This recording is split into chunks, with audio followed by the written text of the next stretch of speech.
संविधान सब अपने आप में अद्वितीय है और एक सच्चे नागरिक होने के नाते, एक भारतीय होने के नाते हम सबको अपने संविधान के बारे में जानना चाहिए। और आज के इस वीडियो में ऐसी ही एक रोचक जानकारी है जिसे आप सबको जरूर जानना चाहिए। जी हाँ, आज हम बात करेंगे हमारे संविधान को किसने अपने हाथों से लिखा था। और बात संविधान की है तो हम सबको और ज्यादा कॉशियस हो जाना चाहिए, क्योंकि ये बेसिक जानकारी हम सबको तो आना ही चाहिए। लेकिन वीडियो में आगे जाने से पहले आपसे आग्रह कि हमारे इस चैनल को लाइक, शेयर, सब्सक्राइब कीजिए ताकि इसी प्रकार की जरूरी जानकारी सबसे पहले आप तक पहुँचे। तो आइए शुरुआत करते हैं।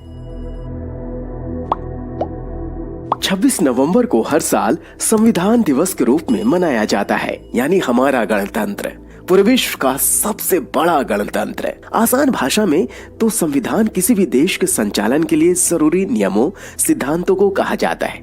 बता दें कि 26 नवंबर 1949 को ही संविधान को अपनाया गया था और 26 जनवरी 1950 को इसे देश भर में लागू किया गया था। डॉक्टर भीमराव अंबेडकर को फादर ऑफ इंडियन कॉन्स्टिट्यूशन कहा जाता है। लेकिन क्या आपको पता है कि हमारे संविधान को किसने लिखा था, और वो भी अपने हाथों से? जी हाँ, हमारा संविधान हाथों से लिखा गया है। ये दुनिया का सबसे बड़ा हाथों से लिखा गया संविधान है।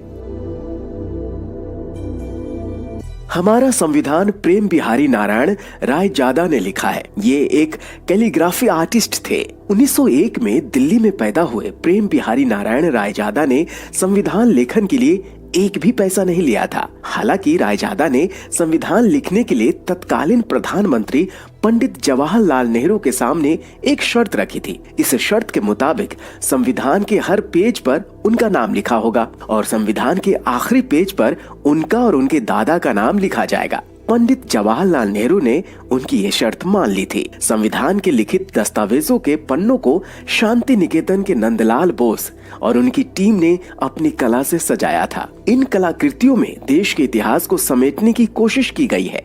बता दें कि संविधान को अपनी कला से सजाने वाले नंदलाल बोस ने ही देश का सबसे सर्वोच्च सम्मान भारत रत्न और पद्मश्री को भी डिजाइन किया था। भारतीय संविधान को बनाने में संविधान सभा को करीब 2 साल 11 महीने और 17 दिन लगे थे, यानी लगभग 3 साल। इसे अंग्रेजी और हिंदी में लिखा गया था। संविधान की असली प्रति संसद भवन की सेंट्रल लाइब्रेरी में रखी है। इस प्रति को हीलियम गैस के चैम्बर में रखा गया है ताकि ये खराब न हो। 26 नवंबर 1949 को संविधान अपनाने के 2 माह बाद 26 जनवरी 1950 को संविधान देश में लागू किया गया था।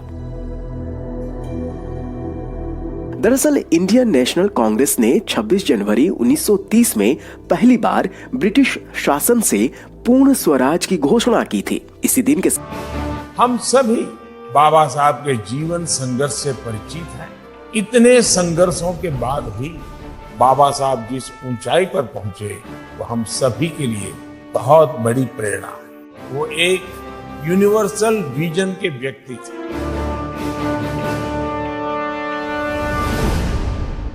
के निर्माता का जिक्र आते ही डॉक्टर भीमराव अंबेडकर का नाम हमारे जहन में सबसे पहले आता है।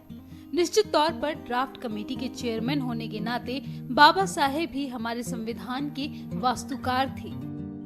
मगर क्या आप उस शख्स को जानते हैं जिन्होंने कड़ी मेहनत कर पूरे संविधान को अपने हाथों से कागज पर उकेरा, जिन्होंने हमारे देश का पूरा कॉन्स्टिट्यूशन, जो कि दुनिया का सबसे बड़ा संविधान माना जाता है, उसे कागज के पन्नों में बेहद खूबसूरती के साथ लिखा।